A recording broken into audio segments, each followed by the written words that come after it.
Hi, Deb here. And November is Native American Heritage Month, so I like to feature my Native American dolls. But before I get to my doll, I want to give a shout out to some viewers that I'm so happy you watch my videos. Um, the first is Paisley and Carson and Brianna. I think those are the best names. So I picked dolls to name after you. So let's see. Here is. Yeah, this is Paisley. She is beautiful. And beautiful girls wear glasses. I have mine, but they reflect when I when I do the videos, so I don't wear them. But that's Paisley. And this is handsome Carson, which is Ken's last name, by the way. Carson. Love it. Love it.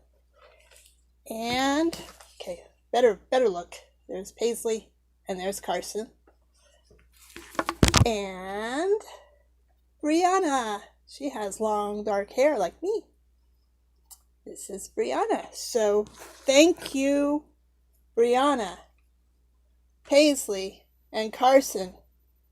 And thank you, parents, for giving you such great names. So you're part of Deb's doll room now. Hope you like that. Okay, we're going to talk about Geronimo. This is a Best of the West doll from 1968. I have Josie and I think, Jane, but I can't find her. So anyway, we're featuring Geronimo. I got him secondhand. You might have seen him in a haul. He's missing weapons and stuff, but he's still pretty well intact. Still got his hands. Still has his hands. And I just wanted to represent him. I have read his autobiography, and it's fascinating read. He was a remarkable person with horrible circumstances in his life. His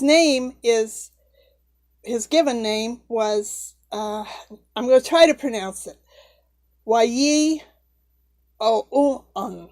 Wai O'un, I think is how you pronounce it, but forgive me if I'm wrong.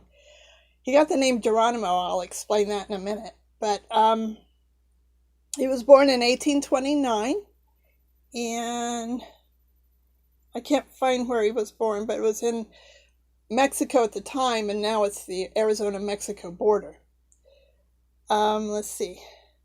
His mother, his wife, and all his children were killed at once in 1858. He was a peaceful farmer before then, but then he became a warrior.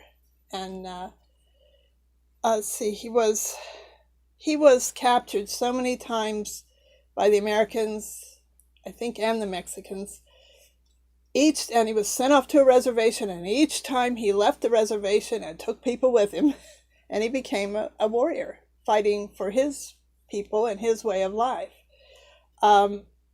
Shoot, I didn't write his quote down, but I'll put it on a picture at the end of this, okay? What inspired him to fight for his people. Let's see, they spent a lot of money for rewards to capture him because they were afraid of him. The name Geronimo came because he was fighting Mexicans, and he didn't know how to fight it. He didn't know how to shoot a gun. He fought with knives, and he would zigzag. He after his family was killed, he received a vision that said he could fight and bullets would not hurt him. And he took that to heart, and he would zigzag across the enemy lines while they're trying to shoot him, and he would miss the bullets, and he would get to his intended target and stab them. So the scalping thing was not true. Anyway, let's see. When the Mexican soldiers saw him coming and knew that he would probably kill them, they would yell, Geronimo, which people think they were calling out to St. Jerome for protection. So Geronimo, yelling Geronimo, that's how that got started. That wasn't his name, but he used it after he was captured so many times. Eventually, he agreed to stay captured if they would let his people go, which they were allowed to go, but they weren't allowed to go back to their home. They promised him they would, but they didn't. And President Theodore Roosevelt is also the good guy and the bad guy in his story, because he wouldn't let him go. Theodore Roosevelt, wouldn't let him go back to his homeland, even though he had been promised that. Roosevelt said, "You've just killed too many white people, and I can't do that."